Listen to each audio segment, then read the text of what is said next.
your results tell the truth about your efforts. That's so true. Your results tell the truth about you. You can say whatever words you want to, but your results speak so loudly. It tells people how smart you are and what kind of effort you made. Because if your results are down there somewhere, if your results are low, you can say a lot of cute little things, but if the results aren't there, people know that, well, this person's either very dumb or very lazy. You don't have this stress. You don't have these. You have plenty of stress in the short term. Stress is not a bad thing. Once in a while, I hear somebody say, like, oh, it's stressing me out. So, I was doing a thing, but it wasn't good for my mental health. It was really stressing me out.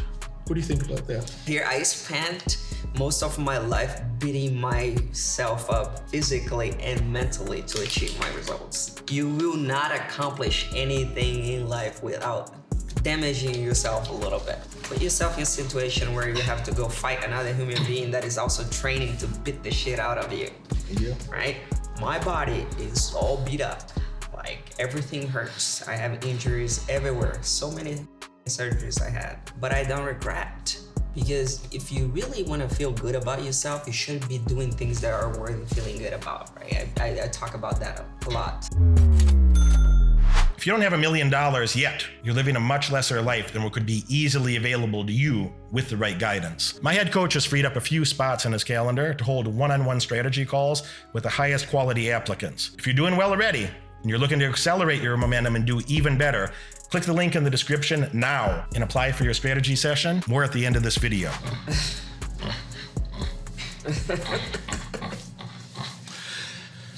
Well then, how's it going, folks?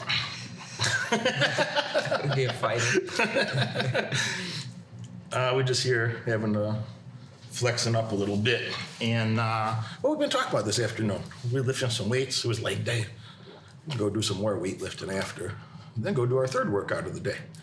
What were we talking about when we were lifting weights earlier? Money. Oh, shit, yeah, I forgot. Oh, money. We were talking about money. Surprising, we were talking about money. And maybe you should get some. What's some thoughts you had about, you said, maybe I don't want to say the percentage. You said your stock market, your brokerage account is up quite a bit, the past year and change. And we were talking about some of the, philosophies of the way people think about money and, I don't know, all those little boring things that other people don't want to do that help me make a lot of money, help me hit my stock. I was looking earlier, and I showed you this screenshot. In the last year, the S&P index is up 36.16%. And in the last year, I'm up more than 3 times that. I'm up 118.16%. 118 is a hell of a lot more than 36. And someone said, "Oh, Jared, you got lucky. You're lucky, Jared. If I was born rich like you." Yeah. This is my first year actually investing under you and with you, and I'm 60% up. 67.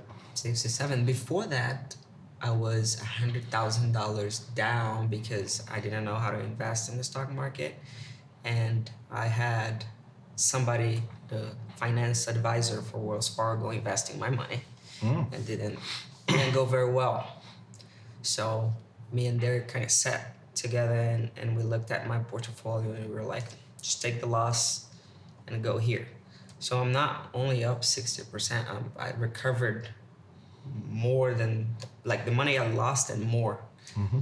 Thank God, because thank the money gods, because it was painful. It sucks losing money. It does. It really does. Yeah, and then it sucks, like, not knowing how to fix it or not knowing the variables yourself. It's like, at least if you understand what the hell's going on, you're like, okay, we're going to go do this. And you made the decision, Mm-hmm. If you don't know what the fuck you're doing, and then you outsource that decision to some, financial manager, I don't know. I wouldn't feel good about that. And a lot of people do. It's what normal people do. Well, normal people don't have any money. So that's not true. You still have to be doing above average to allow one of these financial managers to lose your money. Mm-hmm. You still have to be doing above average to be in that situation. As a normal person doesn't have anything. 56% of people, I saw this a week ago, 56% of Americans don't have $1,000 in savings, have less than $1,000. 56%, less than 1,000. And something like 40% have none, zero, they got nothing. They have a negative net worth. It's credit card debt, other debt, negative net worth. So they couldn't figure out enough money to like pay for their survival so far in life. You know, they're behind. They owe money on surviving so far. So yeah, that'd be pretty depressing. Moment of silence for their sad futures. I can't help but think, you know, you and I, we talk about this all the time. We're used to it. Other people get bored. But those of you here that can go through this course material and pay it, you know, read the whole book, read the whole thing. Jared, read a book per week. So yeah, you can do that. If you like your future, you can do that. It won't be hard. You know, pay attention to little boring details. Those are people that are going to get all the money. The rest of you, you're here to pretend you know something. But what happens when there's a good shakeup? When the next big recession happens? You know, that comes every 7 years on average. When the next big recession happens, people that know all those little details and kept up with it, they're going to know exactly what to do. They'll be like, oh, I've been looking at this, I've been looking at that, I've been watching this, I've been thinking about these few stocks, I've been thinking about these other few stocks. Things get up, you have a good sense of how things are going to move, and everything's going to be beautiful, no problem. The people that are like, you know, they kind of pick and choose. I'm going to learn a little about this, a little about that. That thing's no fun. I don't want to know about that thing. That thing's no fun. I'll figure it out later. What do you think's going to happen if a person approached their fight career that way, which is the same thing as this? If a person approached their fight career that way, instead of learning everything in detail, so I'll try this, a little bit of that, what would happen on fight night? What happens when you're like, you know, your energy is down? A couple million people are watching. You know, it's even crazy to me to think about that people live their lives not thinking about that stuff, you know? Because I spent my entire life looking at the little details of everything I do, right? I fought my entire life. I've been retired for 3 years, and I've been translating and transferring the skills I learned in fighting to business, and I'm becoming just as successful, right? And when I look at people being consistent and not paying attention to the little details of everything I do, I can see the outcome, because I see that in fighting, right? Like, it's the same thing. I can't even imagine like looking at somebody successful, right? Like, you know what this person had to go through to earn that success. If it was not given to you, if you earned your success. And I like hanging out with people and admiring people that earned the success. I don't like being around people that were giving, because they entitled, they can lose everything they have in any moment, right? And I don't like being around those kind of people. I like to be around people that earned what they have, you know? And the more I get to know people in the highest level that earned what they have, the more I see this pattern of hard work, persistency, paying attention to details, taking a lot of time in their 20s and 30s to make something happen so they can relax later in life, you know? And I feel like that now. I know a lot of people look at me today and they think I'm lucky, and they think that, oh, she's a pretty girl that, you know, got to the UFC and made money. I was talking to Derek this week. I think I was the fighter, probably the female fighter that maybe the fighter in the UFC. I gotta look that up. That made the least amount of money and created the most amount of money with the little I made. You know, because if you look at how much I made in the UFC and how much I'm worth now, it's kind of crazy, right? But because I was smart with my decisions, because I raised my level of conscientious. I know everything that is happening in my life. I know where I want to go. I know how I feel. I know what I want. I know how much money I want to make, you know, and that's something we did together. before meeting Derek, I kind of like had an idea of where I wanted it to be, but after having so many money conversations with Derek, I know how much money I want to make, right? And I'm planning and aiming that goal. So I can't even imagine living a life where you don't pay attention to detail, you don't care about your future, you don't care about your financial life, you don't care about the relationships you have, you really don't care about your life. Like, I can't even imagine how it is living life that way, but I know some people do. And I also know the outcomes. Just like we see in fighting, I see fighters making poor decisions and ending up in a bad spot. And it's the same thing here. I think, yeah, I've been saying this for many, many years. Is that if you don't value your time, your life is just made of a series of moments, and the time passes, and then you're dead. And if you don't value your time, if you don't think about how to use your time optimally, you don't value your life. If you're not thinking about your time, who I should be spending time with, who I should be avoiding, what are the behaviors I should be doing, not doing. If you're not thinking that way and then following that advice, you literally don't even care about your own life. And okay, most people don't, honestly, that's just the truth. Most people don't. But you're also making it prohibitive that anybody else who's serious about having good quality outcomes, you're not allowed around those people. Mm-hmm. You're not allowed around those people because they are thinking about who should I be spending my time with? Who should I be avoiding? What should I be doing? What should I never do? And the people that are thinking like that to get the best outcomes, if you're not thinking like that, you are not allowed in that social group ever. Ever. You're only allowed if you're lucky enough to accidentally stumble into that, you're allowed for a few seconds, just long enough for somebody to understand and be like, oh, this person's not very serious about their goals. They don't even have goals. Maybe they don't even have goals, or they have some goals that they're talking about, but they're not doing the things that would accomplish the goals. And they'd be like, oh, thanks for letting me know. Time to get away from you. So think about that. Think about that in terms of your social life, your access to resources. It's really nice to be around other people that are smart and hardworking and resourceful. It's really nice because it solves a lot of problems. If a couple of people have good resources and they trust each other, it's easy to share those resources. Of like, oh yeah, talk to this person, they'll fix the thing. So, oh, I have this problem. Okay, yeah, talk to this person, they'll fix the thing. Oh, I have this problem. Oh, just do this. Yeah, I had that problem before too. Just do this, fix it. No problem. There's no problem, just do this. And dumb people, poor people, same thing. Dumb poor people, they just spend their time. They want to gossip about a problem. They don't even want to fix the problem. Just want to gossip. They don't even want to do the thing. They want somebody to listen to them complain. How, oh, if this or that would have gone different, then my life would be better. So, no, if you weren't a lazy cunt, then your life would be better. If you weren't a willfully stupid bitch, then male or female, then your life would be better. So, but these are very simple things that most people don't want to do, and it becomes very clear over time who the people are that actually read every book. They go through the 3 courses. They read every book. They did the homework. They did everything. And your results tell the truth about your efforts.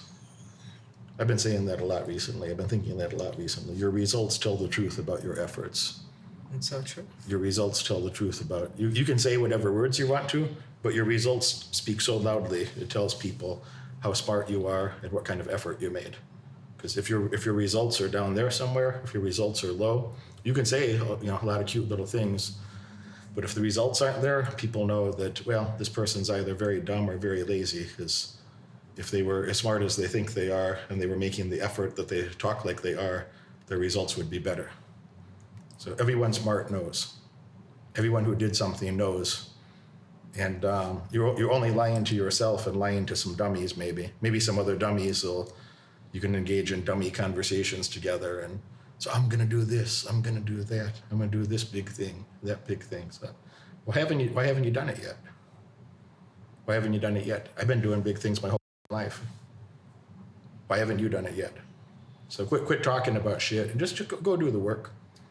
And another conversation she and I were having earlier was about money managers and corporate managers in general, they have such a strong bias towards right now. Like, we got to make the numbers this month, so we make the numbers this quarter, so we can make the numbers this year. They don't think any farther than that. Usually they don't get to this year. Usually they're thinking, we got to do something right now to make the numbers this month, to make the numbers this quarter. That's about as far in the future that most corporate managers are thinking. That's it. So if you can just think a little bit ahead of that, if you think, well, what are the behaviors that I should be engaging in today so I don't have those urgencies? I'm just doing the things every day that, of course, 3 years in the future, my life is going to be beautiful. You don't have this stress. You don't have these, you have plenty of stress in the short term. Stress is not a bad thing. Once in a while I hear somebody say, like, oh, it's stressing me out. So, I was doing a thing, but it wasn't good for my mental health. It was really stressing me out. What do you think about that? We were just walking here. Did you see how I was walking all crooked? Like trying to get here. I spent most of my life beating myself up physically and mentally to achieve my results. You will not accomplish anything in life without damaging yourself a little bit. So like, you want to talk about high levels of stress? Put yourself in a situation where you have to go fight another human being that is also training to beat the shit out of you. Yeah. Right? My body is all beat up. Like, everything hurts. I have injuries everywhere. So many surgeries I had. But I don't regret. Because if you really want to feel good about yourself, you should be doing things that are worth feeling good about, right? I talk about that a lot. So say that to them again in case they didn't catch that the first time. You want to feel good about yourself. A lot of people are like, oh, I wish I felt better about myself. Oh, I wish I was more confident. Or I wish I just felt like a champion. Well, if you want to feel that way, you got to go do things that are worth you feeling good about, right? We talk about this a lot. Confidence comes from competence. Like, if you don't do those things, you're not going to feel that way. Your self-image is telling yourself the things you are doing on a daily basis, right? Your self-image is speaking to yourself based on the choices, the daily choices that you are making. And you're not going to achieve anything in life without stressing your body up, stressing your mind up. Like, you got to go to those high levels of stress to be able to achieve anything in life. And just piggybacking you what you just said. Like I said, I was walking here all beat up, and this is what it is. I feel very good about myself. I feel very confident about myself, but because I did the work, because I still do the work, because I will always do the work. I'll always choose to do the hard things in order to feel the way I feel about myself. So, like, if you are one of those people that keep talking to yourself like a victim, oh, I wish I felt that way, oh, I wish I did that, go do the thing, go do the work, and like Derek was saying, your results will speak for yourself. Your results is the answer for every doubt you have about yourself, or every doubt that anybody have about yourself, honestly. Like, if anybody think of one bad thing of you, show them your results. They're gonna shut the fuck up. So your results is really the answer for everything. Your results are the truth. The results to earn the things that you focused on are the truth about who you are. If you don't have any results in life, you haven't done anything. Oh, but your excuses, your goals don't care about your excuses. Your excuses don't matter. Your results are the truth, and your excuses mean nothing. You watch this video all the way through, and that tells me you're dedicated to learning more and earning far above average outcomes in your life. Congratulations for that. But now it's time to take action. If you could have earned those results by yourself, you would have done it already. My head coach has opened up a few spots on his high-demand calendar for an in-person, one-on-one strategy session to help you. On this call, we'll give you the pragmatic advice that you can implement tonight to get laser-focused on the right metrics and leave mediocrity far behind in your past. Click that link right now in the description below and apply for your call immediately. Do it now.